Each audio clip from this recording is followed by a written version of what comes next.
You got some of this, huh? You got some of this right here?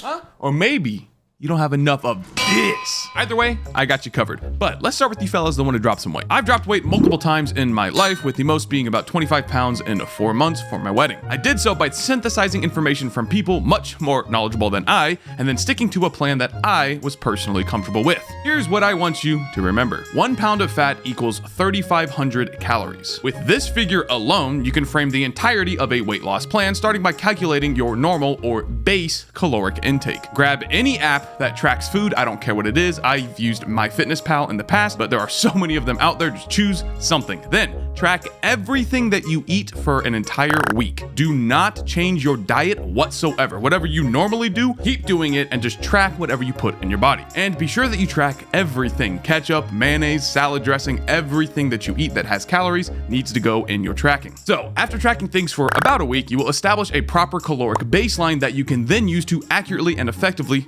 drop weight. Of course, this is assuming that you have not been gaining weight while you've been tracking things. The whole point is to establish a baseline where you're maintaining your current weight. So if you have been putting on the pounds before watching this video, you'll then need to take some additional calories off of whatever your tracked figure is. But once you do have that proper baseline, you then need to set a target weight and a time frame to achieve said weight. Let's say your goal is to drop 10 pounds of fat. For that amount, about 2 months or 8 weeks is a pretty reasonable time frame. So you want to drop 10 pounds in 8 weeks. But remember what I said earlier, 1 pound of fat is also equivalent to 3,500 calories. So you can reframe that weight loss to instead eating 35,000 less calories in 8 weeks. Now that may sound like a lot, but in reality, when you do the math, that equates to 583 less calories per day. That is less calories than an M&M McFlurry. And if you add just 2 more weeks to your 8-week time frame, just to make things a little more reasonable, you instead only have to eat 500 less calories per day. Now, I know what you're thinking. Yeah, but I really like my McFlurries. I don't want to drop them entirely just for the sake of losing some weight. You don't have to. You don't have to at all. With the sole goal of losing weight, you literally don't have to change anything about what you eat, just how much. If you have 10 pounds of fat to lose, chances are you're overeating by quite a bit. So instead of removing things entirely, you can just reduce the amount that you're eating. Maybe you need to go to only 2 McFlurries a week instead of 3. Or maybe it's as simple as reducing the amount of Cheez-Its that you're putting in the bowl for snack time. And you are using a bowl, right? You're not like taking the whole box with you and then just go get a bowl. Whatever your situation is, just remember that your only requirement is to eat less food. That's it. Choices like what to eat less of and by how much are entirely in your control. Don't feel like you have to stick to these exact foods under this exact circumstance and this diet plan in order to lose weight. You don't. Calories in, calories out.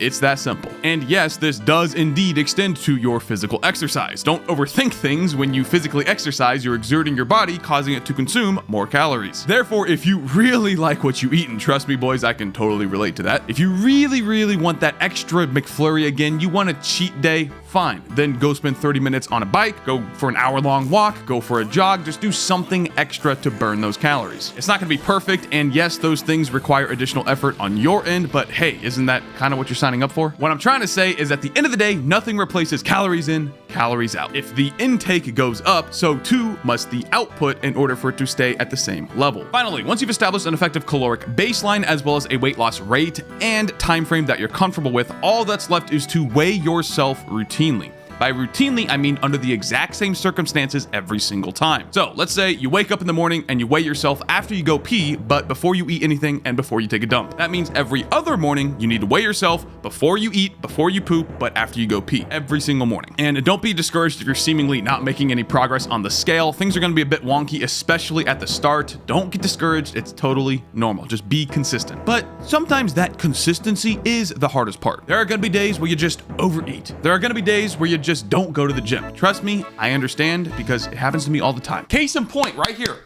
Motivation, quite simply, is fickle. It'll only get you so far. If you want to properly enact positive change in your life, and this kind of goes with anything, you need determination. Discipline, however you want to call it, that's what you need. Sometimes you just got to keep your head down and grind it out. So to help you, and quite frankly myself, stay on track and keep disciplined, I've created a Metafy group. Metafy groups are essentially a combination of Patreon, Discord, and Reddit all in the same place. For $3 a month, you will gain access to essentially a collection of Discord channels that everybody in the group can create posts inside of. But unlike Patreon, where the only reason you subscribe is to see the creators' posts, everybody in that group, again, can post content. So in relation to this video, you can post your own fitness progress and receive direct feedback from others, including myself, who are on a similar journey. So if you choose to join my Metafy group, you'd be paying to be surrounded by other like-minded people who are walking the same walk. You're paying to be with people that hold one another accountable. Now, don't worry, I'm not going to put the rest of this video behind a paywall. We'll get right back into the swing of things momentarily, or frankly put any of my regular content behind a paywall that would normally just belong here on YouTube. I am making dedicated content for the group itself, starting with fitness, but also adding in gaming, music, and maybe even some gun stuff later. Ooh, who knows? But for the fitness side of things, my idea is that we will all post status updates and I will make videos probably every week or two talking about general lifting related stuff and creating like a mega post for your questions and anything else that we want to discuss. The best part is because groups are just a big community, I'm not the only one whose experience matters. I'm not going to pretend that I have all the answers. I expect everyone else there to have the same mindset. I know tons of people can teach me a ton of stuff. So if any of that sounds like something you're interested in, or if you just want to support my content even further, by the way, Metafy doesn't take anything off of the $3 a month. The creator gets all of it. It's pretty cool. Then join my group again for $3 a month. Link in the description below. All right, let's get back to the video. Let's now talk about gaining weight. Let me first get the obvious elephant out of the room. No, unfortunately, you cannot just gain muscle and no fat. It doesn't work like that. The simple truth to gaining weight is, and is hopefully painstakingly obvious to you, you have to eat food. Say it with me now. If you want to gain weight, you have to eat more food. If you're a skinny guy who truly, honestly, wholeheartedly believes that you eat enough food and you just cannot gain weight, no matter what you eat, more food. Eat it. And again, yes, you will gain fat on your body by doing this. It's just how it works. So you're gonna have to suck it up, gain a bit of pudge if you want to build a significant muscle base. I recommend that, like in the weight loss section, you track your calories for about a week to establish a baseline and then eat more food. That's right. You got it. Good job. Now, how much more you eat is totally up to you, but I would never try to gain weight by micromanaging like a 50-calorie surplus or something crazy like that. Admittedly, I've never had to worry about eating more food. All the K-Kona gene or something, partner. Yeah, dog. But unless you really know what you're doing, tiny surpluses run you the risk of making no progress at all, as there are a ton of factors that actually go into how much energy your body is utilizing. Your starting weight, your height, your physical activity, your nutrients, your sleep, all of that stuff makes an impact on your metabolic rate. So eat like 200, 300, heck, even like 500 more calories per day. It's up to you, but somewhere between 10 to 20% extra calories on top of your baseline should be enough to see a noticeable gain in the first like even couple weeks. Now, in regards to what you should eat, well, I'm about to go into much more detail here in the final section of the video, but the best tip I can give you is that if you struggle to add pounds, drink liquid food, chocolate milk, shakes, smoothies, anything that you can blend together, make it and make it often. It is significantly easier to drink down your calories rather than eat them. But for more specifics, let's now go into the final section of the video. This final section here is applicable to everyone, regardless if you're trying to gain weight, you're trying to lose weight, you're trying to grow in strength, you're trying to grow in size, or just generally trying to be healthier. Here is how to establish a proper fitness routine. And notice how I said fitness routine, not workout routine. Although working out your body is obviously a very important part to getting more fit, it is absolutely not the only factor. In fact, I'd say that what you eat, what you drink, water, and how you sleep, when combined together, account for a larger portion of your overall fitness than working out. So here's a quick overview of those three factors. For food, your diet is broken into 3 macronutrients: carbs, fats, proteins. And here's something that may be a little out of left field for some of you guys. Carbs are actually your best friend. What? Contrary to what you may have heard, your body actually loves carbohydrates because they are your primary way that you gain energy. So you're gonna need quite a bit of them. Now, for most people, this is a non-issue. Why? Because in the average diet, you're probably consuming a metric booty butt ton of carbs to begin with. Pizza, ice cream, cake, bread, sandwiches, chips, fried food. If you eat any and all of that on a regular basis, you're probably good to go with carbs. Now, yes, this is obviously a massive oversimplification of diet. So let me hit you with another one real quick. Protein. Take your body weight in pounds, multiply it by 0.7, and that is how many grams of protein you should shoot for each and every day. Boom.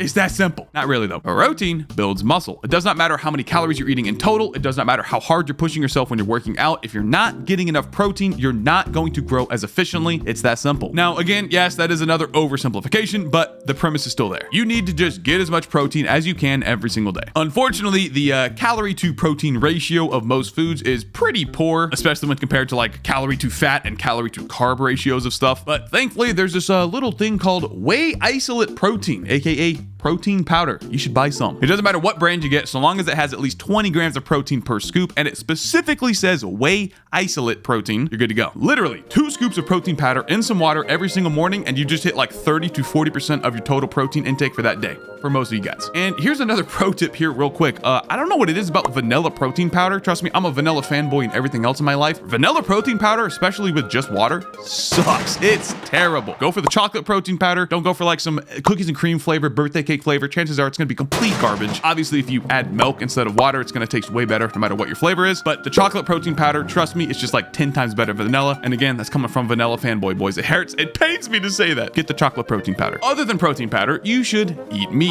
Tuna, chicken, and ground beef make up for the majority of what I eat. Canned tuna for lunch and then ground beef or chicken for dinner. But there are plenty of other options out there, so just experiment with the foods that you like to eat and then remember to add meat to it wherever you can, just to hit that 1 gram of protein per 0.7 pounds of body weight. For fats, I don't really think about them in all honesty. This even goes for carbs. I just get them both naturally. You really do not need to overthink your diet. So long as you are A, getting enough total calories given gaining weight, losing weight, or maintaining your weight, and B, getting enough protein, you're probably fine. Again, and for the final time, this is not the end all be all of diet. I'm not pretending to be a master dietitian over here. What I've described to you is massively simplified. But make no mistake, you can and will get results if you just follow the basics. That's why they're called the basics. But finally, let's move on to the creme de la creme of this video, actually working out. But one last reminder before I dive into things, that eating, drinking, and sleeping are extremely important to your overall results when working out. Just please keep that in mind. I just talked about the food side of things for quite a bit, so now I'll just briefly cover drinking and sleeping. Drinking, just drink water. Water. Water. Remember water. You forget already? Water. And when you're done with that, guess what? More water. Drink some water. Buy a jug. Something like this. Look, the size of my entire head. You see this? The size of my entire head. I don't care what it is. Buy like a gallon jug. I don't know. Drink water.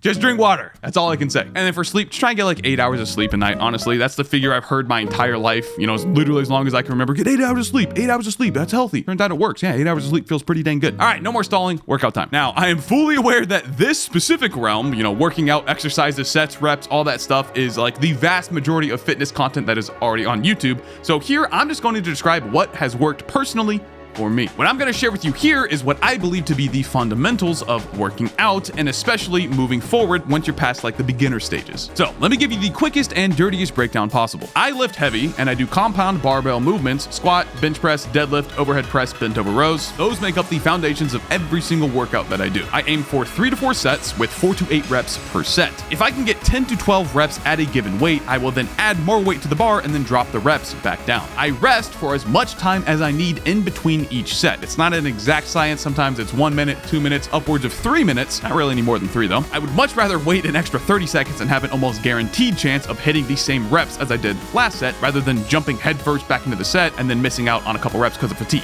And obviously those are for the compound movements. For the non-compound stuff, the smaller movements like curls, tricep extensions, whatever, in about 90 seconds of rest between each set. 60 to 90 seconds should be good. But back to the compound movements, I always focus on exploding out of the bottom and then controlling the weight back down, whatever the movement is. Form is important, very important actually, but it's primarily just so you don't get hurt. At the end of the day, I'm gonna just lift the freaking weight. If exploding means that sometimes I'm gonna recruit some additional muscles that aren't necessarily the target of the workout, guess what?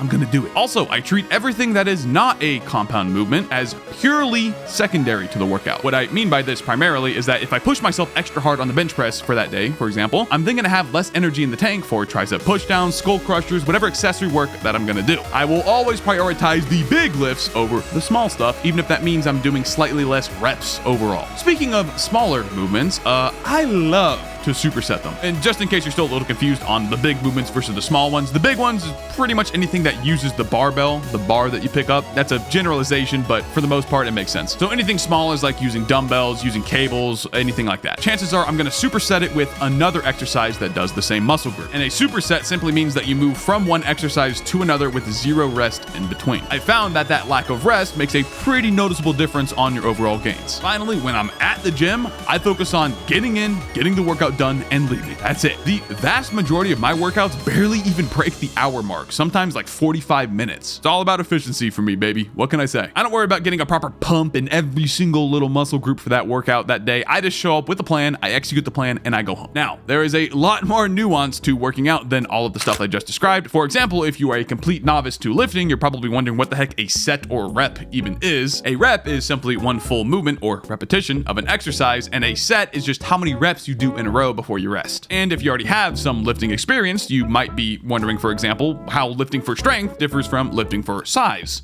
Calories primarily. But, and for one final time, the point of this video is to give you the fundamentals and the tools necessary for you then to create your own personal plan. For reference, I am 6'1" and I weigh 248 pounds. If I told you that I do a 4-set 8-rep scheme of bodyweight pull-ups, and that's how I get a pretty big back, and then you try to apply that to your workout, but you only weigh 160 pounds, you're probably gonna get different results. Maybe you won't, but you probably will. Things take research, things take experience, and most importantly, things take time. All I'm trying to do here is point you in the right direction. Now, it's probably a good time to refer to the title of this video, which is, you can absolutely game 5+ hours a day and get fit, whatever the title is going to be, something like that. And I simply am trying to say that being fit, while yes, it is a lifestyle choice, it does not have to be your entire lifestyle. Let's say you sleep 8 hours a day, you work a 9-to-5 job, throw in another hour for commuting to the job, and you work out for an hour every single day. That still leaves you 6 hours to do everything else. Family, chores, cooking, gaming, whatever it may be, you do not have to devote your entire life to working out or fitness in general just to get healthier. I want to close here with probably the most important piece of advice I can give you if you want to enact positive change in your life. Remember that you're looking for progress,